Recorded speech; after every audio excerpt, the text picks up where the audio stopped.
गायत्री मंत्र से परम पूज्य गुरुदेव वंदनीय माता जी को एक बार हम लोग सभी ऋषि सत्ताओं को एक बार प्रणाम कर लें। उसके बाद में उनका संरक्षण प्राप्त करके आज के विषय को प्रारंभ करेंगे। ओ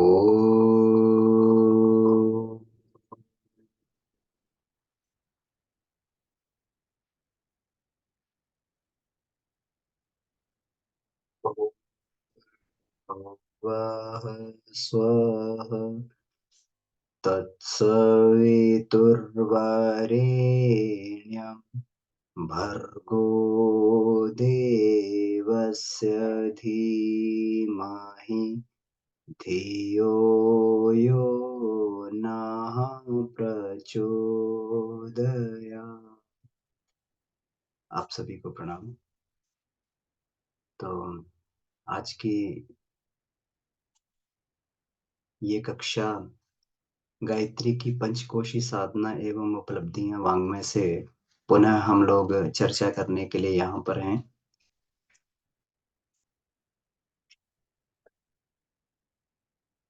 सूक्ष्म शरीर की चर्चा हम लोग पिछली क्लासेस में पिछली कक्षाओं में करते चले आ रहे हैं और उसकी बारीक से बारीक तहों में हम लोग जाकर उस गूढ़ विषय को समझने का प्रयास कर रहे हैं। ये वाङ्मय नंबर 13 में शायद ही मुझे लगता है कि जितना गुरुदेव ने इसमें लिखा है स्थूल शरीर के बारे में, सूक्ष्म शरीर के बारे में और कारण शरीर के बारे में, ये शायद ही कहीं और किसी जगह इतना वैज्ञानिक रूप से, बहुत सारे जगह मिल तो जाएगा लेकिन इतना वैज्ञानिक रूप से उदाहरण सहित प्रतिपादन सहित जो गुरुदेव ने इसमें दिया है तो ये अद्भुत है। और जिस स्तर से ये लिखा गया है वो लगता नहीं कि केवल ये भारतीयों के लिए लिखा है। ये पूरा का पूरा ज्ञान पूरे विश्व के लिए लिखा है। और अगले दिनों इन इस ज्ञान पर, अद्भुत ज्ञान पर निश्चित ही बहुत सारी शोधें होने वाली हैं, बहुत सारी रिसर्च होंगी इस पर। गुरुदेव ने उसी क्वालिटी का, कहते हैं कि परम पूज्य गुरुदेव एक बार उन्होंने कहा था कि मेरा जो ज्ञान है उसको कम से कम 1000 साल तक कोई उसको काट नहीं सकता। शाश्वत ज्ञान है 1000 साल तक। और अगर सूरदास जी के इसमें ये देखें जो उन्होंने सतयुग की कल्पना की है इस कलयुग के समय में भीषण परिस्थितियों में, तो उन्होंने भी यही कहा, 1 सहस्त्र 900 से ऊपर ऐसो योग परे, सहस्त्र बरस लो सतयुग बीते धर्म की बेल पर। तो जो ने सतयुग की परिकल्पना भी जो की है सूरदास जी ने, वो भी 1000 साल की है, सहस्त्र। तो हम लोग जान सकते हैं कि ये जो सतयुग के रूप में प्रज्ञा युग होगा जो सतयुग से भी कई गुना सुंदर होता है। और जो कल्प हमारे ये आते हैं इसमें सतयुग, त्रेता, द्वापर और कलयुग, ये कल्प चलता रहता है। तो इन कल्पों में हर बार नहीं आता है, ये कई कल्पों के बाद में जो कभी प्रज्ञा युग का कभी कभी अवतरण इसमें और करीब करीब 1000 साल के, तो ये अद्भुत युग है, स्वर्णिम काल, काल चक्र का स्वर्णिम काल इसको। और 1000 साल तक जब इसकी हो, परम पूज्य गुरुदेव ने भी कहा कि 1000 साल तक हमारे विचार पुराने, तो यानी मत 1000 साल तक जो विचार रहने वाले हैं तो उन पर जो है किस स्तर पर शोध होगी हम लोग जान सकते हैं। तो हम सभी लोग जो है इस शोध कार्य में, इसको शोध कार्य को आगे बढ़ाते रहे। यही ऋषियों की हम लोगों से अपेक्षा थी कि ये बीज जो है किसी तरीके से ये खत्म ना होने पाए और ये पुष्पित पल्लवित होते रहे साधकों के अंदर। तो परम पूज्य गुरुदेव ने जो इसमें ये दिया है, तो आज का जो ये टॉपिक है, आज का विषय है, सूक्ष्म शरीर के अविज्ञात क्रियाकलाप। अब देखने में तो ऐसा लगता है कि सूक्ष्म शरीर को ही हम लोग बार-बार लगता है कि ये बिल्कुल एक ही जैसा विषय हम लोग पढ़ते चले आ रहे हैं, महीनों से पढ़ते चले आ रहे हैं। सूक्ष्म शरीर की काफ़ी कक्षाएँ हो चुकी हैं, करीब 6 से 7-8 कक्षाएँ हो गई होंगी और लगता है कि करीब-करीब एक जैसा ही विषय है। लेकिन कहीं न कहीं इसमें हर एक चैप्टर में कुछ न कुछ गूढ़ता ऐसी मिलती है, कुछ न कुछ अलग विषय इस तरीके का मिल जाता है कि जो आगे के लिए फिर शोध का विषय बन जाता है कि इस पर शोध करना चाहिए। तो इसमें इस टॉपिक में, इस चैप्टर में, इसमें परम पूज्य गुरुदेव ने इसमें जो बताया कि सूक्ष्म शरीर स्थूल से अलग होता है और ये हर एक व्यक्ति के अंदर होता है और यह बड़ी सामान्य प्रक्रिया है इसको।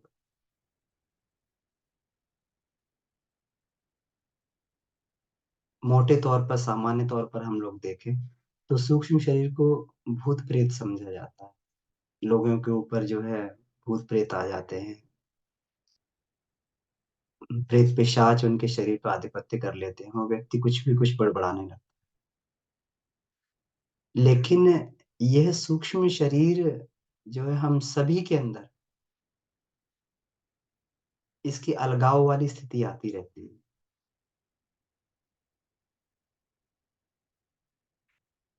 यह इतना समर्थ होता है कि भले ही स्थूल शरीर एक जगह पड़ा रहे, लेकिन सूक्ष्म शरीर कहीं न कहीं जाकर अपना परिचय भी दे सकता है।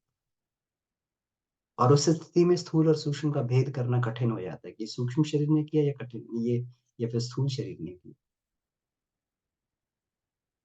ये उन लोगों की बात नहीं है कि जो लोग योगी स्तर के लोग हैं, जिन्होंने सिद्धियाँ प्राप्त कर ली, जिन्होंने सूक्ष्म शरीर को विकसित कर लिया।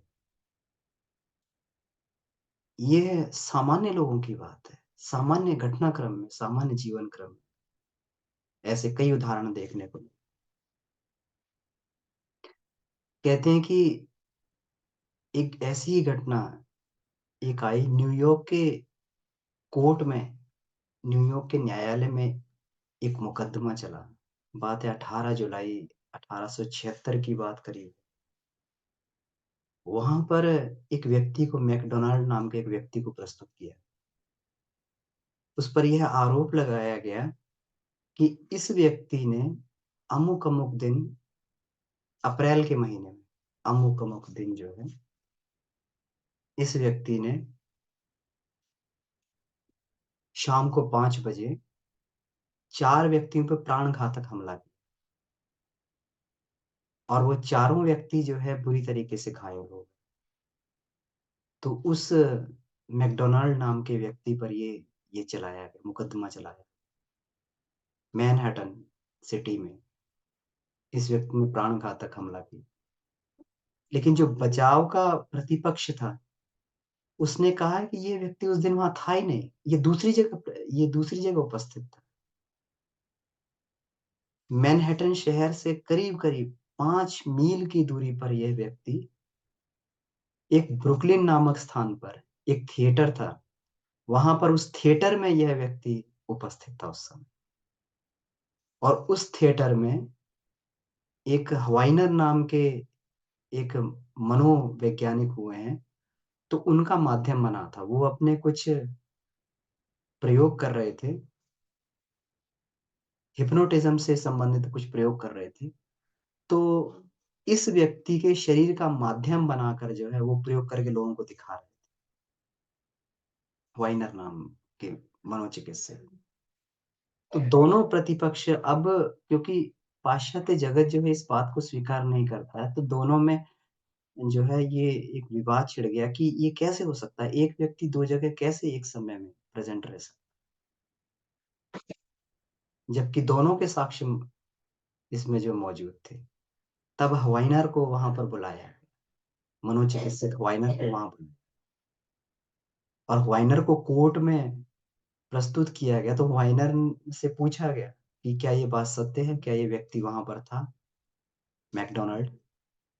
उन्होंने पुष्टि की कि यह व्यक्ति था और यह एक हिप्नोटिज़्म के लिए एक अच्छा माध्यम है। तो इस को माध्यम बनाकर मैं अपने प्रयोग कर रहा था और सभी को प्रदर्शन भी कर रहा था इसका। ऐसा नहीं कि अकेले में, सभी के सामने और सभी जो दर्शक जो साक्षी हैं इस बात के। तो उनसे पूछा गया क्या यह संभव है कि अगर कोई व्यक्ति एक समय हिप्नोटाइज़्ड हो और दूसरी जगह वो जाके कुछ कर दे? उनका बिल्कुल ये संभव क्योंकि स्थूल शरीर उस समय में जो है एक जगह पड़ा रहता है लेकिन सूक्ष्म शरीर कहीं पर भी जाके कोई भी काम जो स्थूल शरीर कर सकता है, करके दिखा सकता है।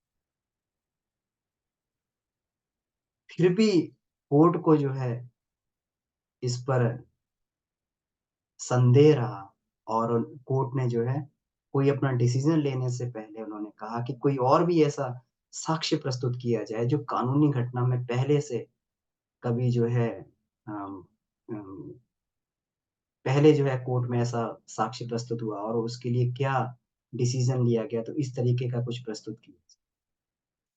तो पुनः जो है ये घटना जो है फिर जब ये हुआ तब इसको इतिहास को खंगाला गया। तो करीब-करीब जो है ये घटना बैठती है 1700 के करीब ये घटना बैठती। तो ये 1700 के करीब की ये घटना है, तो उस समय ये कहा गया कि 1774 में एक ऐसे ही मामला आया था पहले, कि जिसमें एक स्थानीय पादरी थे चर्च में और वो पादरी जो है जैसे ही तैयार होकर अपना व्याख्यान देने के लिए चर्च में आए और बेहोश होकर गिर पड़े और शाम तक बेहोश बने रहे। तो उनके शिष्यों ने उनको उठाकर जो है उनका उपचार करना प्रारंभ किया। तो शाम को जाकर उनको बड़ी मुश्किल से होश आया और जैसे ही उठे तो उठने के बाद तुरंत उन्होंने कहा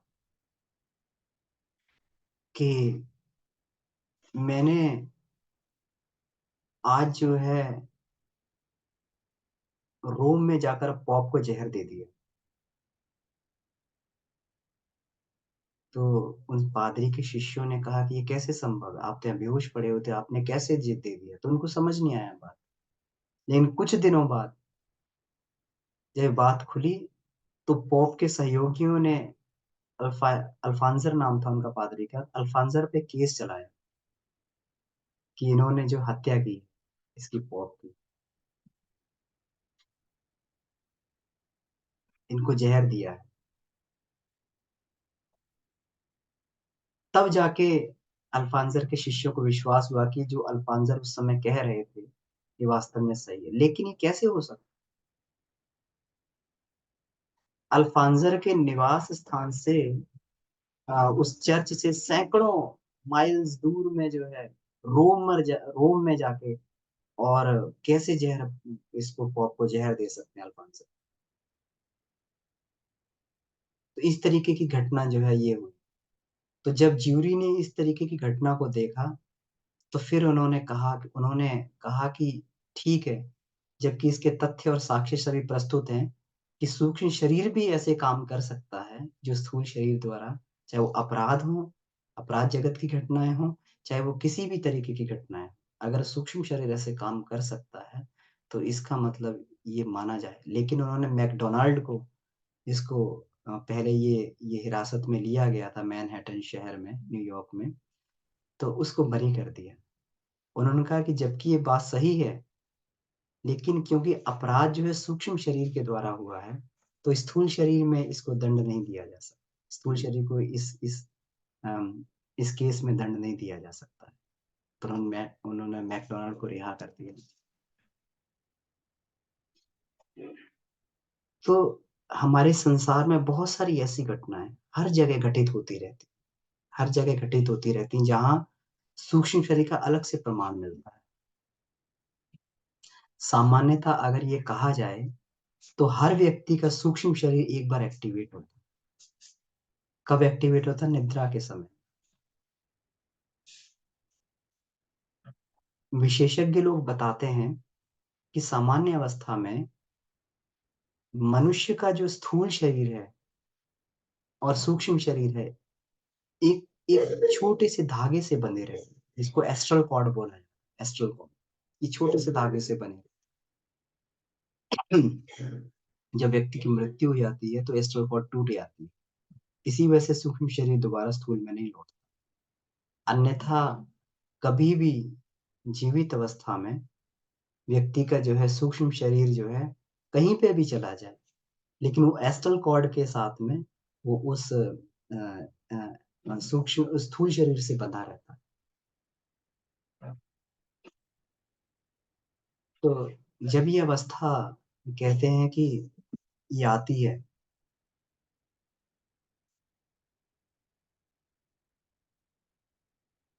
सामान्य परिस्थितियों में, सामान्य व्यक्तियों में इसको देखा जा सकता है। कब देखा जा सकता है? हम लोग कभी महसूस करते होंगे कि जब गहन निद्रा अवस्था की स्थिति में या बहुत अधिक थके हुए हो, तो उस समय जो है इसका जो एस्ट्रल कॉर्ड होती है, ये बंधन कमज़ोर पड़ जाता है। थकावट, गहन परिश्रम किया हो, थकावट हो, क्योंकि जैसे जीवनी शक्ति, ये एस्ट्रल कॉर्ड को अगर इसमें बोला जाए तो जीवनी शक्ति बोला जाता है। तो जैसे ही जीवनी शक्ति कमज़ोर पड़ती है, तो कभी-कभी व्यक्ति महसूस करता है कि जैसे लेट गया, सो गया और तुरंत जो उसे लगता है कि मैं कहीं-कहीं घूम रहा हूँ। और उसको ये इतना प्रत्यक्ष अनुभव होता है कि लगता है कि ये सब मैं इसी में कर रहा हूँ और उसको उसमें बोध भी नहीं रहता, क्योंकि सूक्ष्म शरीर के पास ही चेतना और अनुभव की शक्ति होती है, सूक्ष्म शरीर के पास। स्थूल शरीर के पास में नहीं होती।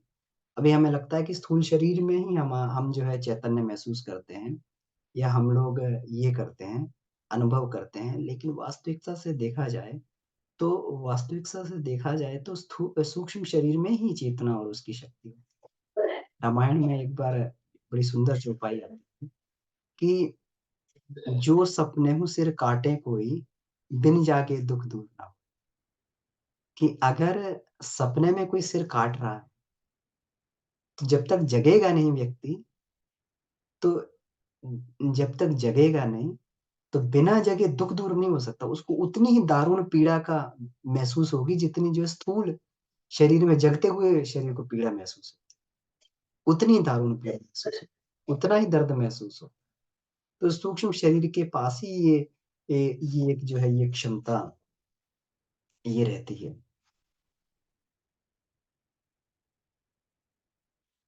तो कभी भी जो है ये जब भी हमारी जीवनी शक्ति कमज़ोर पड़ती है, तो जीवनी शक्ति कमज़ोर पड़ने से एस्ट्रल कॉर्ड कमज़ोर हो जाती है। कभी अधिक व्यक्ति परिश्रम कर लेता है या फिर कभी गहन निद्रा अवस्था में चला जाए। उस समय में जो है ये कमज़ोर पड़ जाता है, बहुत अधिक श्रम कर लिया या फिर तपश्चर्या भी व्यक्ति करता है। तपश्चर्या में भी जो है जब तप करता है, तब उस समय जो है उपवास करता है। उपवास में भी जीवनी शक्ति कम। बहुत सारे लोग जल उपवास करते हैं। जल उपवास करते समय महसूस किया होगा, कई बार महसूस किया, हमने भी महसूस किया कि जल उपवास करते समय जब ये रहता है कि शरीर में कमज़ोरी, थकावट आने लगती है या फिर ये होने लगता है, तो जैसे ही व्यक्ति सोता है, तो सोते हुए ऐसा नहीं होता कि वो सुषुप्तावस्था में चला, किसी को बोध नहीं। सोते हुए तुरंत लगेगा कि जैसे मैं घूम रहा हूँ, कहीं न कहीं जो है घूम रहा हूँ। तो ये किस वजह से होता है? ये उसी एस्ट्रल कॉर्ड की वजह से होता है कि एस्ट्रल कॉर्ड कमज़ोर पड़ जाती है। ये ये अवस्था जो है प्रबल संकल्प से, प्रबल इच्छा शक्ति से भी ये अवस्था पैदा की जा सकती है कि व्यक्ति अपने आप को जो है ये स्वतंत्र कर ले, इस सूक्ष्म शरीर को स्थूल से स्वतंत्र कर ले। अगर इस प्रबल किसी व्यक्ति की कोई इसमें इच्छा हो या दारुण दुःख हो, बहुत अधिक किसी को जो आघात लग गया है, उस समय में या गहन एकाग्रता की स्थिति में जो है, ये इस स्थिति में जो है ये इसका एस्ट्रल कॉर्ड का बंधन कमज़ोर पड़ जाता है, व्यक्ति महसूस करता है। कई-कई बार ऐसा होता है कि व्यक्ति मरने से पहले, मरणासन्न स्थिति में होता है, मरने से पहले, जस्ट एकदम पहले, वो अपने सहयोगियों को, संबंधियों को, क्योंकि उस समय जो बड़ा क्षीण हो जाता है बंदा, तो उस समय जो है अपने सहयोगियों को, संबंधियों को जाकर बता सकता है कुछ भी ज्ञान, कुछ भी ये दे सकता है। एक बार मैंने ही इसमें एक बार अपने गायत्री परिवार के बहुत ही ये थे, बहुत ही वरिष्ठ परिजन थे और बड़ी प्रेम आत्मीयता उनके साथ में थी। तो हम लोग बड़ा ही उनसे प्रेम करते थे, बड़ा ही सम्मान करते थे उनका। तो तो जो जब उनकी मृत्यु हुई, तो उससे करीब-करीब जो है कुछ घंटे पहले करीब समय रहा होगा, सुबह का समय रहा होगा, 3 बजे के समथिंग का समय रहा। उस समय स्वप्न में दिखाई दिए, तेजस्वी चेहरा और पूरा जो है एकदम स्वप्न में दिखाई दिए। और स्वप्न में दिखाई दिए उसके बाद में जो है विलीन हो गए। कुछ कहा नहीं, विलीन हो गए। और बाद में जाके जब न्यूज़ मिली तो पता लगा कि उनका देहांत। तो बहुत सारे उदाहरण हम लोगों के जीवन में जो है इस तरीके के आते हैं। हमारे परिवार में भी एक बार ऐसी घटना घटी कि ऐसे जो है हमारी अम, बुआ थीं, वो उनकी डेथ हो गई। लेकिन उनका सूक्ष्म शरीर जो है हमारी छोटी बुआ जी को दिखाई दिया और कई कई कई दिनों तक दिखता रहा। तो इस स्थिति में बहुत सारी ये होता है कि व्यक्ति जो है अपना मरते समय जो है अपना ये परिचय, ये सूक्ष्म शरीर से अपना परिचय देने लगता है। तो ऐसी घटनाएँ हम लोगों के जीवन में हमेशा ये घटती रहती हैं। तो ये सामान्य परिस्थिति में भी ये व्यक्ति के जीवन में ये घटता रहता है नींद के समय। जैसे ही व्यक्ति नींद की अवस्था में जाता है, तो कुछ देर नींद के बाद में जैसे लगता है कि उसका शरीर जो है जैसे लगता है कि मैं सो के उठ रहा हूँ, जग रहा हूँ और सूक्ष्म शरीर धीरे-धीरे हवा में ऊपर उठने लगता है। एस्ट्रल बॉडी धीरे-धीरे हवा में ऊपर उठने लगती है और हवा में ऊपर उठने के बाद में और कुछ ही समय में फिर वो अपनी दूर यात्रा की तैयारी करने लगता है। एस्ट्रल बॉडी सूक्ष्म शरीर दूर यात्रा की तैयारी करने लगता है। सूक्ष्म शरीर जबकि वहीं पड़ा हुआ है, दूर यात्रा की तैयारी करने लगता है।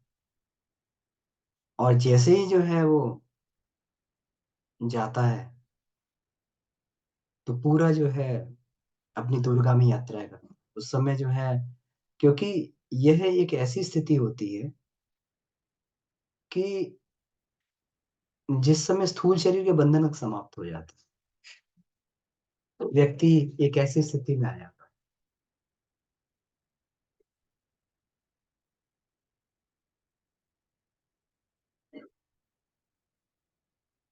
और एस्ट्रल बॉडी से फिर ट्रैवल करने और ट्रैवल करने के बाद कुछ ही समय में अपने आप ही क्योंकि अभी वो स्थूल शरीर के बंधन से बंधा हुआ है, तो कुछ ही समय बाद ट्रैवल करने के बाद में अपने आप जो है फिर स्थूल शरीर में वापस आ जाता है और वापस आने के बाद में ये स्थूल शरीर धीरे-धीरे जगने लगता है। हम लोग स्वप्न देखते हैं, बहुत सारे स्वप्न हमारे सार्थक गुरुदेव ने कई बार कहा इसमें कहा है कि साधकों के स्वप्न निरर्थक नहीं है। वैसे तो जब तक हमारी मानसिक स्थिति जो है संयमित नहीं होती है, परिष्कृत नहीं होती है, तब तक तो हमें ऊट-पटांग सपने दिखाई देते हैं, अस्त-व्यस्त सपने दिखाई देते हैं। लेकिन जैसे-जैसे मानसिक स्थिति जो है दृढ़ होने लगती है, जैसे-जैसे मानसिक स्थिति व्यवस्थित होने लगती है, तो उस समय जो है साधक के स्वप्न भी बड़े सार्थक होने लगते हैं।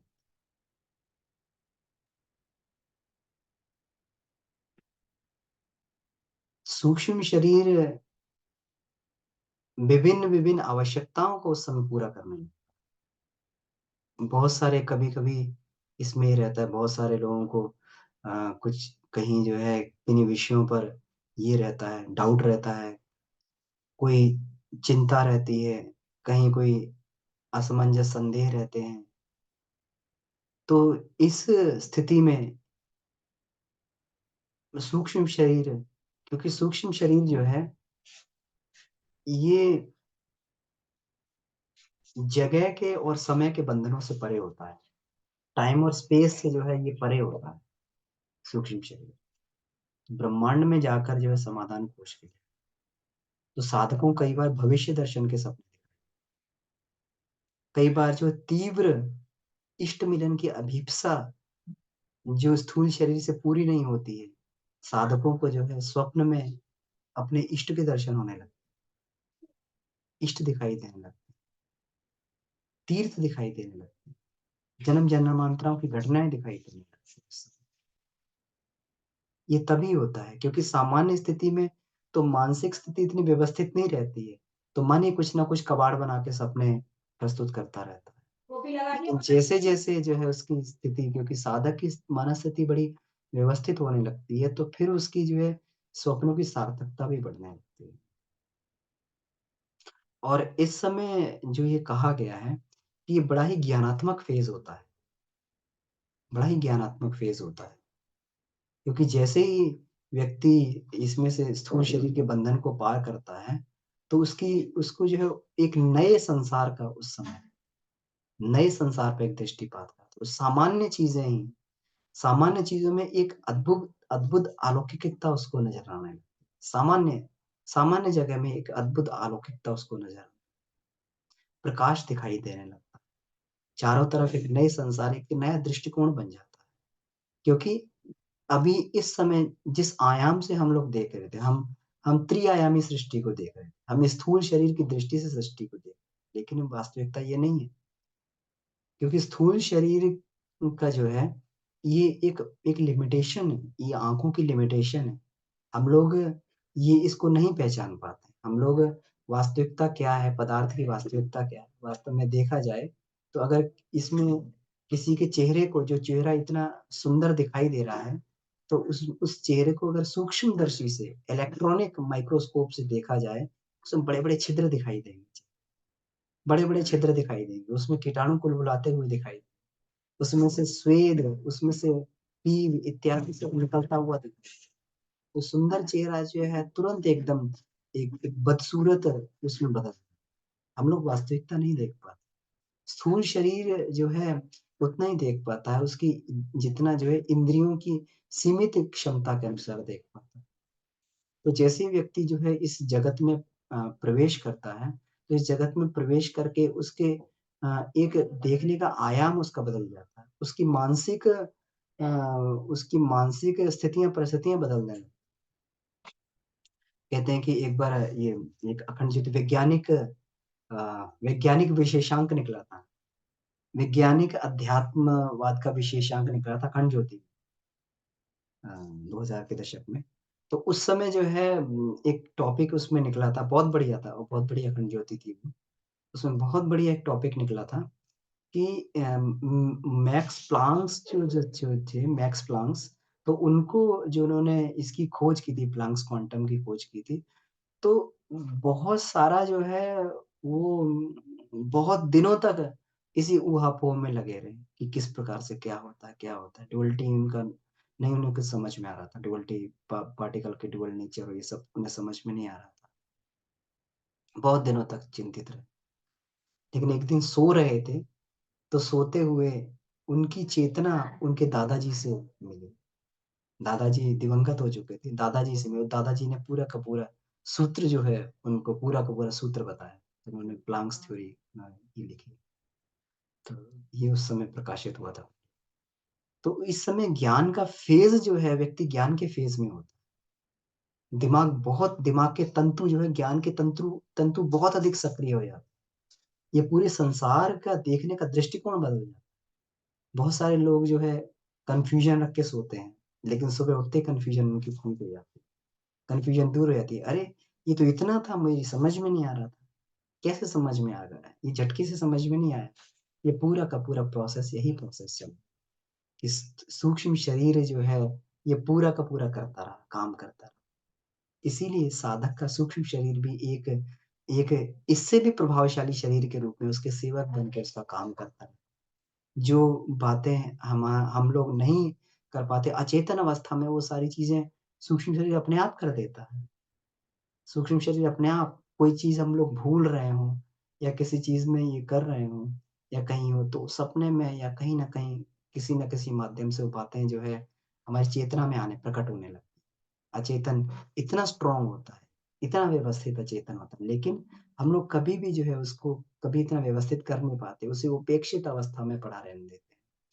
और उपेक्षित अवस्था में साधक यही करता है, साधक तीनों शरीरों का सामंजस्य बिठाने की कोशिश करता है। स्थूल शरीर, स्थूल सूक्ष्म कारण, चेतन अचेतन सुपर चेतन मन, तीनों का सामंजस्य बिठाता है, तो उसकी शक्ति असंख्य गुना हो जाती है। पंचकोशी साधना वास्तव में यही है कि अलग-अलग कोशों का चेतना की अलग-अलग परतों को में के अंदर सामंजस्य बिठाना। वो सभी सामंजस्य अभी हमारा मन अलग काम कर रहा है, भावनाएँ अलग काम कर रही हैं, प्राण अलग दिशा में बह रहा है, शरीर अलग दिशा में चल अलग दिशा में रस की खोज कर। तो ये सारी चीज़ लेकिन ये सारी शक्तियाँ जब कंबाइंड होके जब एक ही दिशा में काम करती हैं, तो व्यक्ति के अंदर अथाह उसकी शक्ति बढ़ जाती है। उसको जो है इसी को बोलते हैं, विक्रमादित्य के बारे में कहा जाता है, उसके पास 5 वीरभद्र थे। ये 5 वीरभद्र वास्तव में उसकी चेतना की परतें थी, जो सशक्त होकर एक एक जो है स्वतंत्र सेवक की तरीके से उसके लिए काम तो हमारे भारतीय पद्धति में ये विज्ञान रहा है कि ये वाला साधना विज्ञान के माध्यम से सूक्ष्म और कारण शरीर को परिष्कृत करके और इसको उस स्थिति में लाया जाता है ताकि सभी अलाइन्ड होकर काम कर सकें। पंचकोशीय साधना वास्तव में चेतना का अलाइनमेंट है।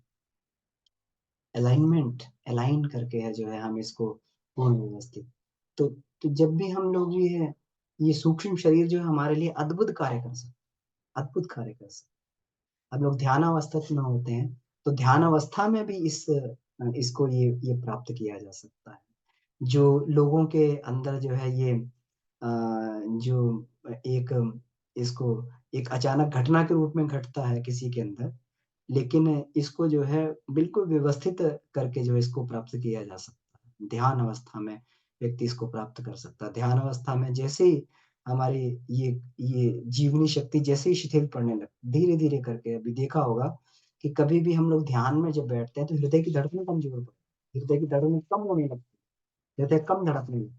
श्वासों की गति जो है बिल्कुल पता भी नहीं लगेगा साधक को कि ध्यान में हम साँस ले भी रहे थे, नहीं ले। बहुत सारे साधकों का ये रहता है बहुत सारे साधकों का ये रहता है कि मतलब हम लोग ध्यान करते हैं तो हमें पता नहीं लगता कि हम साँस ले रहे हैं कितनी लेते हैं। लेते भी हैं कि नहीं लेते, पता नहीं लगता। तो इतना जो है जब ये इस स्थिति में पहुँच जाता है तो इस सूक्ष्म शरीर जो है फिर इसमें कहा भी गया है कि व्यक्ति अल्फा स्टेट में पहुँचकर 18 टू 13 साइकिल पर सेकंड उसका जो है वो ये वेव्स निकलने लगती हैं। और इन्हीं तरंगों पर मॉड्यूलेट होकर जब हमारी चेतना जब ये करती है तो जो ब्रह्मांडीय भूचुम्बकीय धाराएँ हैं, जिसको शूमन फ्रीक्वेंसी बोला जाता है, शूमन स्पेक्ट्रम बोलते हैं, तो 18 टू 13 साइकिल पर सेकंड में वहाँ से जाकर कनेक्ट हो जाती है।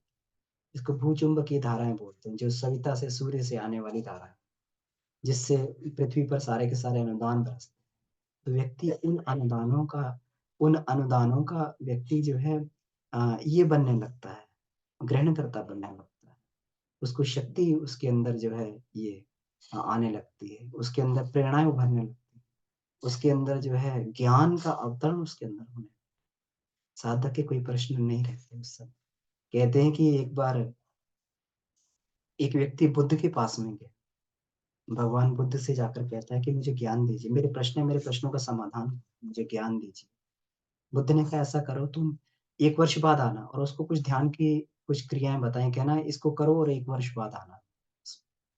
व्यक्ति वो 1 वर्ष तक करता रहा। फिर जो है व्यक्ति दूसरी बार जो है बुद्ध के पास में बुद्ध के पास में जाके जाने के बाद में फिर दूसरे साल जब पहुँचा तो बुद्ध से कहा कि मेरे प्रश्नों का समाधान करें। बुद्ध ने कहा कि अभी फिर यही ध्यान करो, फिर दोबारा मेरे पास। तीसरे साल व्यक्ति जो है फिर पुनः पहुँचा, कहा कि मेरे प्रश्न हैं, मैंने ध्यान किया, मेरे प्रश्न हैं, ये प्रश्नों का समाधान बुद्ध ने कहा फिर यही ध्यान करो, फिर बाद में मेरे पास। चौथे साल जब व्यक्ति नहीं आया तो बुद्ध ने अपने शिष्यों को उसके पास में भेजा। तो कि जाओ चलो तुम्हें बुद्ध ने बुलाया। तो उस व्यक्ति ने कहा कि जिस उद्देश्य को लेके मैं बुद्ध के पास में जाता था, वो उद्देश्य मेरा पूरा हो चुका। मुझे मेरे सारे प्रश्नों का समाधान मिल चुका है। तो व्यक्ति ध्यान में जाकर जब इस अवस्था में जाता है, समाधि अवस्था में पहुँचता है। इसको समाधि 8 टू 13 साइकिल पर सेकंड की अवस्था को ही समाधि अवस्था बोला जाता है। जब उसका व्यष्टि मन समष्टि मन का हिस्सा बन जाता है, तो उसके सारे के सारे प्रश्न अपने आप समाप्त हो जाते हैं। वहाँ तो केवल ज्ञान और ज्ञान ही रह जाता है, उत्तर ही उत्तर रह जाता है। तो ये योगी लोग जो है इसको जो सामान्य अवस्था में व्यक्ति घटना के रूप में इसको ये प्राप्त होती हैं चीज़ें। योगी लोग इसका अभ्यास करके और इसको सहज बना लेते हैं। वो अपने सूक्ष्म शरीर से बिल्कुल इसी तरीके से काम ले लेते हैं या सूक्ष्म शरीर उनका बिल्कुल एकदम एकदम एक पहरेदार की तरीके से, एक रक्षक की तरीके से इस क्योंकि सूक्ष्म शरीर हमेशा जो है सूक्ष्म जगत से घटा रहता है। कोई भी घटना जो है सूक्ष्म जगत में पहले घटित होती है। और सूक्ष्म जगत में पहले घटित होती है, सूक्ष्म शरीर को पता लग जाता है। इसीलिए कभी-कभी हम लोग जो है महसूस करते हैं कोई घटना होने से पहले हमारे रोंगटे खड़े होने लगते हैं। ये बाल जो है रोंगटे हैं या फिर अलग-अलग तरीके की फीलिंग हमें आने लगती है। इसका मतलब क्या हुआ कि सूक्ष्म घटना होगी, सूक्ष्म शरीर ने पहचान लिया और वो चेतना मन को जो है और स्थूल शरीर को उसका परिचय देने लगा। लेकिन हम लोग समझ भी लेते हैं और नहीं भी समझ पाते हैं सब चीज़। तो ये जो है पूरा का पूरा ये इसी का सूक्ष्म शरीर का चमत्कार। इसका अथाह है, इसमें अथाह भंडार है। गुरुदेव ने कहा है कि अगर इसी को जागृत कर लिया जाए तो अथाह क्षमताएँ जो है हमारी इसमें पैदा होती हैं। अगर इसको कुरेदा जाए, सूक्ष्म जगत के क्रियाकलापों सूक्ष्म जगत के क्रियाकलापों की तो यह एक झलक मात्र है, झलक मात्र। संभावना असीम और अपरिमित है। इस शक्ति समुच्चय को कुरेदा जगाया जा सके तो रिद्धि-सिद्धि का वैभव जो है ये हस्तगत किया जा सकता है।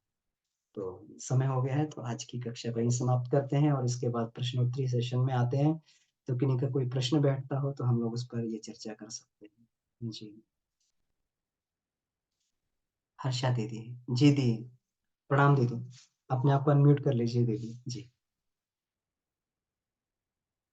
प्रणाम भैया। जी, ऐसा ही मतलब मैं अथर्व में गई ना तो बाबूजी से मुझे इतना रिस्पेक्ट था कि सोच रही थी जो बाबूजी कर रहे हैं वो सही है और वो जो मुझे बताएंगे वो सही होगा हमेशा।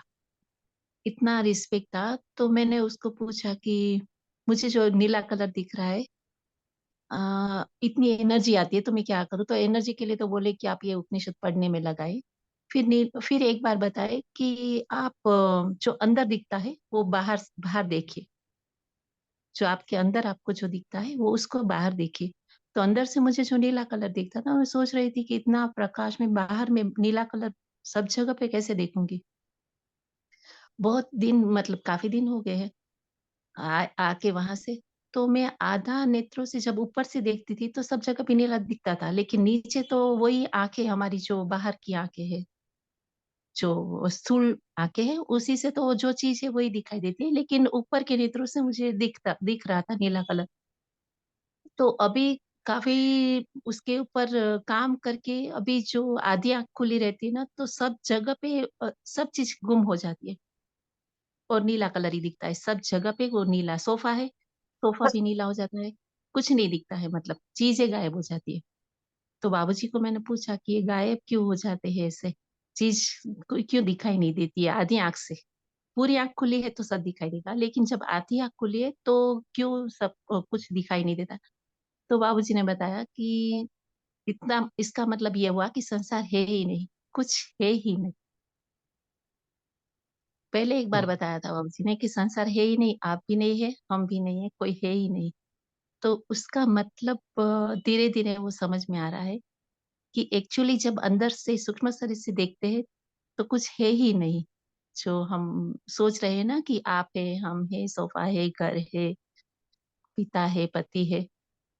तो अंदर की आँखों से देखते हैं तो सच में कुछ नहीं है। वो बात सही है क्या?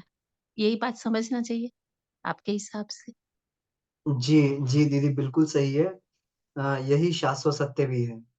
इसमें अपन कहते हैं ना हिरण्यगर्भः समवर्ताग्र भूतस्य जातः पतिरेकासीत्, है ना? सदाधार पृथिवीं ध्यायेत् मां कस्मै देवाय हविषा विधेम। तो हिरण्यगर्भ परमात्मा जिसको हिरण्य का मतलब होता है चमकदार एकदम, है ना? हिरण्यगर्भ जिसके गर्भ से जो है वो प्रकाश पैदा हुआ है। जी, तो ये सारा का सारा संसार प्रकाश से ही बना है। अभी हम लोग इसमें ये देखते हैं साइंस भी इसको मानने लगी है कि अगर इसमें जो है पार्टिकल्स को तोड़ते हुए बिल्कुल अंदर तक घुसा जाए, देखा जाए, तो केवल और केवल वो ऊर्जा का घनत्व है। सघन जी, ऊर्जा जो है केवल वो पार्टिकल के रूप में पैदा होती है।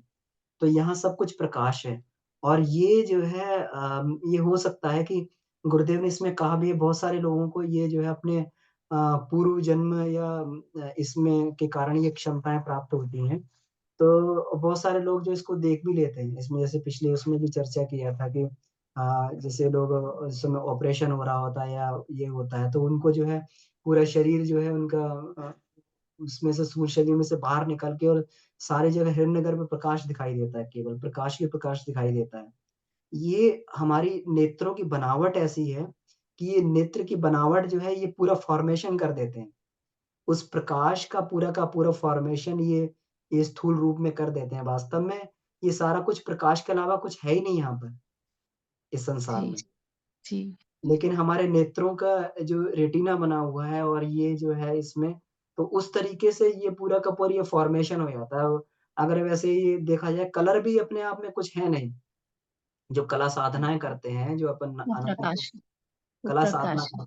हाँ, तो प्रकाश की साधना है, तो उसमें यही किया जाता है कि प्रकाश की जो आपती और व्याप्ति किरणों को हम लोग क्योंकि यही किरणें हमें आनंद देती हैं और दुःख भी देती हैं, सुख भी देती हैं, दुःख भी देती हैं।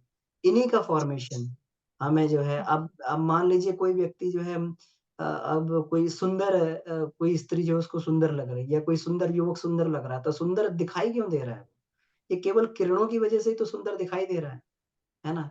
अंधा व्यक्ति उसके लिए ना कोई सुंदरता है, ना कोई कुरूपता है, कुछ भी नहीं है उसके लिए।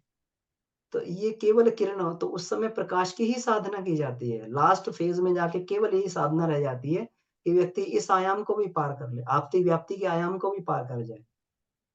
तभी जो है हुँ, क्योंकि आनंद जो है आपती-व्याप्ति में फँसा हुआ है और इस हुँ, आवरण को पार करके ही व्यक्ति जो है फिर वो उसमें वहाँ जाकर जो है नीला उधर जाके आकाश। कैवल्य में जाकर जो है स्थित हो पाता है। वहाँ अच्छा, पे खुद खुद को भी नीले आकाश में देखता है और सारा संसार में नीले आकाश के सिवाय कुछ दिखाई नहीं देता प्रकाश के सिवाय। जी। जी। ऊपर का जो ऊपर से देखती थी तो नीला आकाश दिखता था। फिर मैंने सोचा कि ये सोफ़ा जो नीचे का हिस्सा दिख रहा है, हुँ। तो वो प्रकाश को मैं नीचे तक लाई तो फिर नीचे वाला सोफ़ा भी मतलब गुम हो गया। पहले ऊपर का हिस्सा था जहाँ से बंद नेत्र थे आधे, तो वहाँ से ऊपर की चीज़ें नहीं दिखाई दे रही थी। फिर मैंने सोचा कि चलो इस सोफ़ा के ऊपर वही नीला आकाश मैं लेके आती हूँ। तो वो नीला आकाश नीचे तक लाए तो फिर नीचे की भी चीज़ें मतलब चीज़ें नहीं दिखाई दे रही थी। हाँ, तो उसमें मतलब यही है गुरुदेव भी कहते हैं गुरुदेव ने इसको ध्यान करने के लिए बताया है। इस चीज़ को ध्यान करने के लिए बताया ध्यान जी, अवस्था में जाके पूरा संसार में नीला आकाश देखें, कुछ भी नहीं है। पूरे संसार में नीला आकाश देखें, अपने आप को नीले आकाश के रूप में देखें और वहाँ पर एक एक जो है एक पीत बिंदु टिमटिमाते हुए उसके रूप में सूर्य के रूप में जो है एक पीत बिंदु को देखें वहाँ पर, गायत्री माता को उसके रूप में देखें, है ना? तो उसमें जो है ये गुरुदेव ने भी इसको ध्यान करने के लिए बताया हुआ है। तो वास्तव में जो है सारा संसार प्रकाश से ही बना हुआ है और प्रकाश ही है। और जब ये वास्तविकता व्यक्ति को दृष्टिगोचर होती है तो अर्जुन क्यों घबरा गया था? अर्जुन अर्जुन को जो है ये सब कुछ दिखना बंद हो गया था। उसको चारों तरफ यही प्रकाश ही प्रकाश दिखाई दे रहा था। इसीलिए उसने करोड़ों सूरज जैसे उदय हो गए हों, इतना प्रकाश मुझे दिखाई दे हुँ, हुँ। रहा है है। कहीं कोई उपनिषद में भी है, जी। 12 सूर्य का उदय हो जाता है जब मोक्ष की प्राप्ति होती है, तो हाँ, उतनी तो 12 सूर्य बोले गए हैं, वहाँ तो करोड़ों सूर्य बोल रहा था अर्जुन, ये करोड़ों सूर्य एक साथ उदय हो गए हों, इतना प्रकाश दिखाई दे रहा है मुझे। हुँ, और वो अत्यंत शीतल प्रकाश होता है। वो ब्रह्म में विलीन हो गए वो प्रकाश में, जी, वही हुआ ना फिर? जी। वो अपने उस स्वरूप में जब आए, ब्राह्मी स्वरूप में, तब अर्जुन उसको देखा अर्जुन ने उसको। हाँ, जी हाँ धन्यवाद। भाई साहब, जी, बहुत-बहुत धन्यवाद, जी, बड़ा जी, डॉक्टर अच्छा साहब प्रणाम। निर्विषय जी, चल रहा है। धन्यवाद, जी, सबको प्रणाम। ये जो साइकिक सर्जरी है, जो कई जगह अभी सिखाई जा रही है, वो अल्फा स्टेट में जाके ये बड़ी पावरफुल है। गुरुदेव ने उसमें क्या लिखा है, प्लीज़ अगली बार अब पढ़ाइएगा। और उसमें तो लोगों ने बड़े कमाल कर दिए, कोई अपनी पथरी निकाल दे रहा है, किसी ने अपने हार्ट की ब्लॉकेजेस खोल ली, किसी ने अपने घाव भर लिए, क्या-क्या हो जा रहा है। तो ये साइकिक सर्जरी वो अल्फा स्टेट में जाके वो इस तरह से वो करते हैं अंदर जाके। और वो कई जगह सिखाते भी हैं। दूसरा, गुरुदेव माता जी तो अभी भी बहुत सारे अपने परिजनों के अनुभव हैं कि वो आके जो है किसी के ऑपरेशन थिएटर में डॉक्टर्स को गाइड करते हैं। कहीं एक बहन ने लिखा था उनकी बेटी बहुत ज्यादा बीमार थी, वो माता जी और उनका ध्यान करने लगे। माता जी खुद आई, बिल्कुल, अब उनको तो शरीर छोड़े इतने साल, अभी 2-3 साल पहले की घटना है। और उन्होंने पता नहीं क्या कुछ उसको पिलाया, और वो बिल्कुल ठीक हो गई मरणासन्न अवस्था में। तो कई जान पहचान में हमारे भी एस्ट्रल ट्रेवल करते हैं, वो अपने घरों में जाके देख आते हैं अपनी बेटी के घर में क्या हो रहा है, फिर अगले दिन कंफर्म करते हैं कि वो किस रंग के कपड़े पहने थे, तुम क्या कर रही थी, और ये सब ना बड़ी ही गूढ़ विद्या है। इस पर हमें और अध्ययन करना है। पर साइकिक सर्जरी भाई साहब जरूर बताइएगा अगली बार डिटेल है, गुरुदेव ने जो हाँ, बताया। बहुत बहुत धन्यवाद। जी, जी, गुरुदेव ने उसमें ये अपना चेतन, अचेतन, सुपर चेतन मन है, तो उसमें इसके बारे में लिखा हुआ है कि बहुत सारी टेक्निक अभी ऐसे विकसित की जा रही हैं। पहले तो ये होता था कि इसमें गुरुदेव ने फ्रंटल लोब में वो अब मुझे इतना मेडिकल टर्म्स मालूम नहीं है, तो उसमें भी कुछ ये एक यहाँ पे एक चेतन पट्टी होती है, तो उस पर जो कुछ छेड़छाड़ करके किसी जीव-जंतुओं के तो उसपे प्रकृति में और व्यवहार में परिवर्तन किया गया।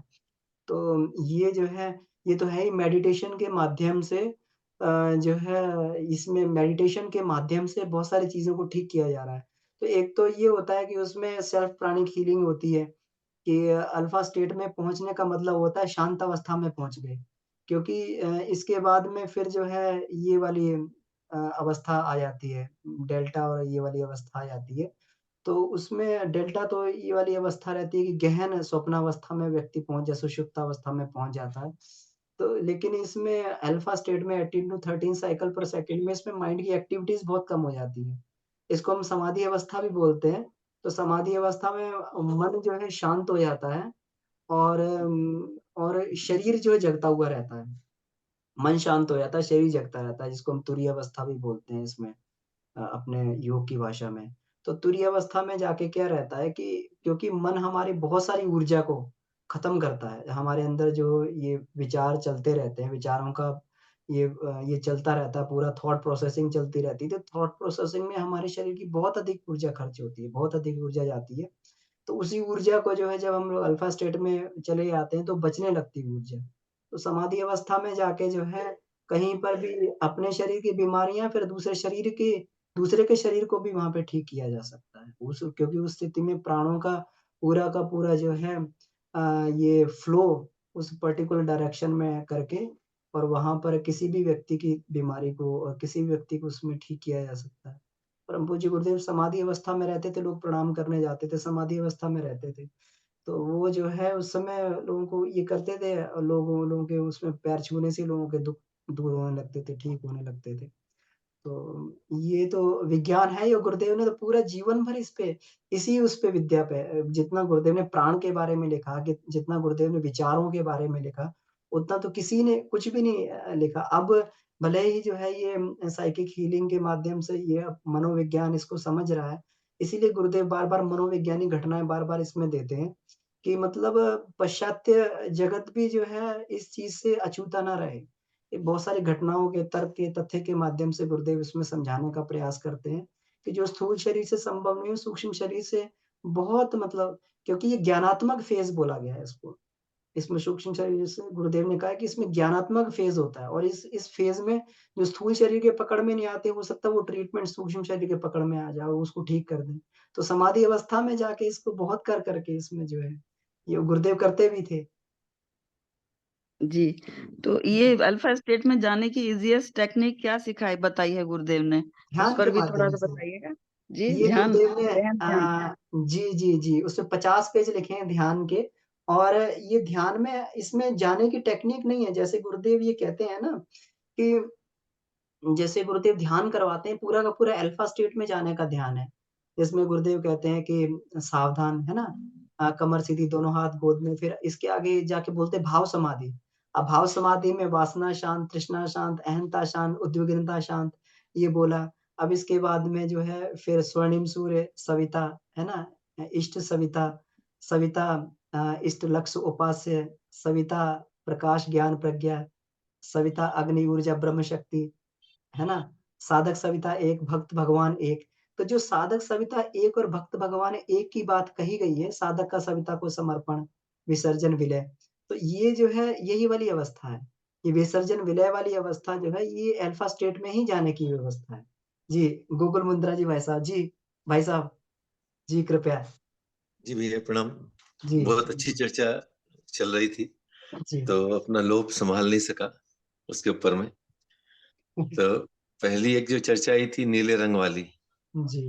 तो इसको जब चर्चा आई तो मेरे मन में जो विचार आया कि जब महाविज्ञान को देखेंगे तो महाविज्ञान में आचमन करते समय हाँ जी, गुरुदेव हाँ ने जी। पहले आचमन में लिखा है नीले रंग की किरणों का ध्यान नीले करने रंग के की लिए, किरणें। क्योंकि जी, वो सिंह शक्ति का प्रतीक है। जी। ध्यान में भी नीली रंग के किरणों का कहा है कि वो मतलब ज्ञानात्मक चीजें हैं।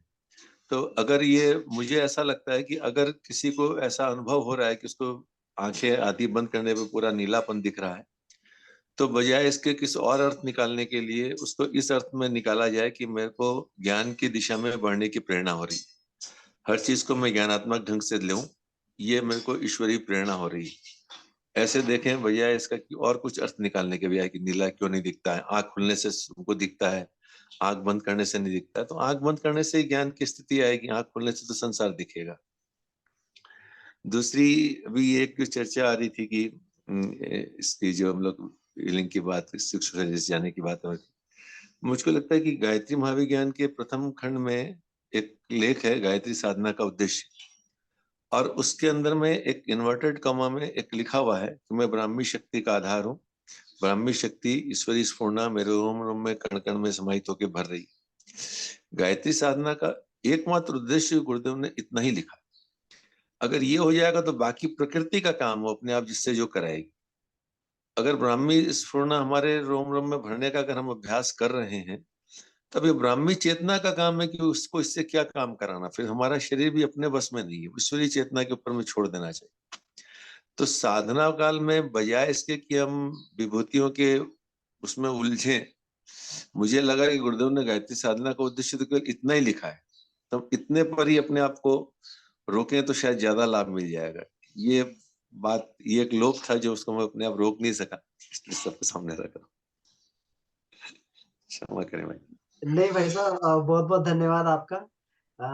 आपका जो है बिल्कुल एकदम क्लियर कॉन्सेप्ट इसमें रहते हैं और दिशा भी मिलती है इससे। आपने बिल्कुल सही कहा, ये मेरे माइंड में भी ये वाली बात आ रही थी, जो इसमें नीले किरणें और पीली किरणें, लाल किरणों के रूप में गुरुदेव ने इसमें बोला हुआ है।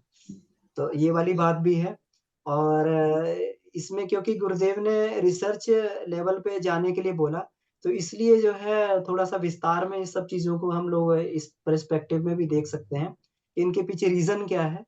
तो ये तो ठीक है इसमें मतलब जो है और क्योंकि गुरुदेव ने बहुत डिटेल में लिखा, गुरुदेव चाहते भी थे कि इसमें जो है रिसर्च। डिटेल में गए बिना तो उसके कंफ्यूजन दूर होंगे ही नहीं। जी, बिल्कुल, बिल्कुल सही। डिटेल में नहीं जाएंगे तो कंफ्यूजन दूर नहीं हो।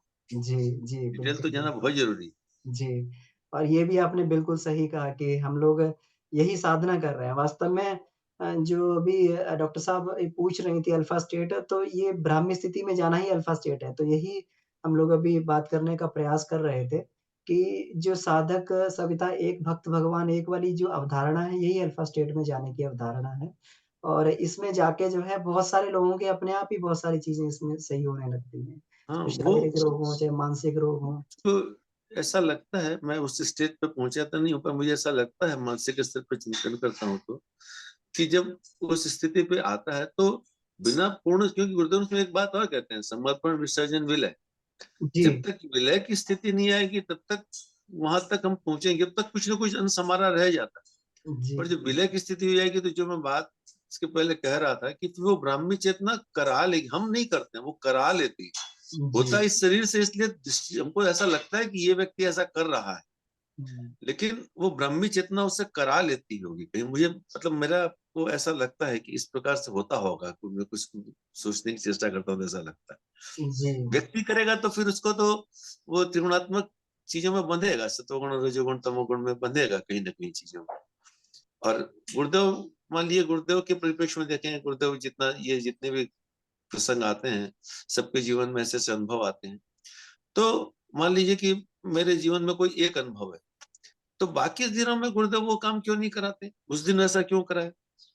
एक क्रॉस क्वेश्चन वहां पे हो सकता है ना, कि आज मेरे को इस मुसीबत में गुरुदेव ने आकर के बचा, दूसरे दिन भी तो एक मुसीबत आई थी, उसके पहले भी तो आई।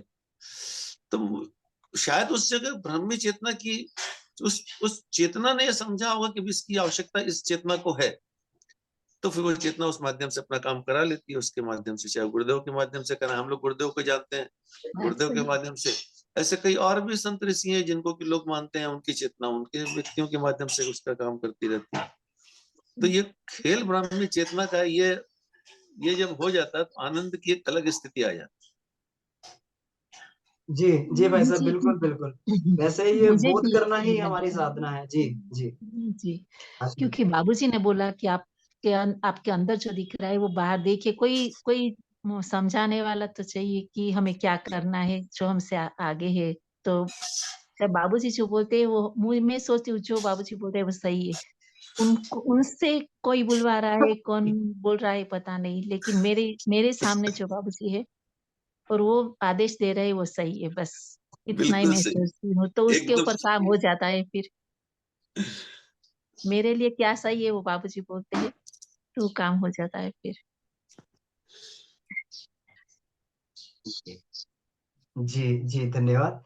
इसमें राज कपूर कुमार जी का प्रश्न है, आत्मा और सूक्ष्म शरीर का क्या मतलब है? तो भैया आत्मा ही देखिए, आत्मा के संकल्प से ही ये सूक्ष्म और ये स्थूल शरीर बनते हैं, है ना? तो ये मान लीजिए कि ये सूक्ष्म शरीर है, ये आत्मा का एक वस्त्र मात्र है, जो हमारे चिंतन, चरित्र, व्यवहार के कारण जो है एक जीव भाव पैदा होता है, उसी से हमारा सूक्ष्म शरीर पैदा होता है। और जब ये खत्म हो जाता है तो पूर्ण आत्मा रह जाती है, वो केवल जो है एक निष्कलंक आत्मा रह जाती है। निष्कलंक या फिर इसको बोलना चाहिए निर्लिप्त आत्मा रह जाती है, निर्लिप्त आत्मा रह जाती है। तो आत्मा का ही वस्त्र है ये, सूक्ष्म हो चाहे स्थूल हो चाहे कारण हो। जी। तो ठीक है, तो समय हो गया है।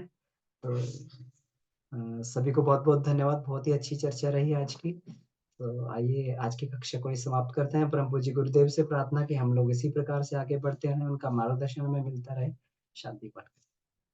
ओम शांति, शांति, शांति। समाप्त। सभी को प्रणाम।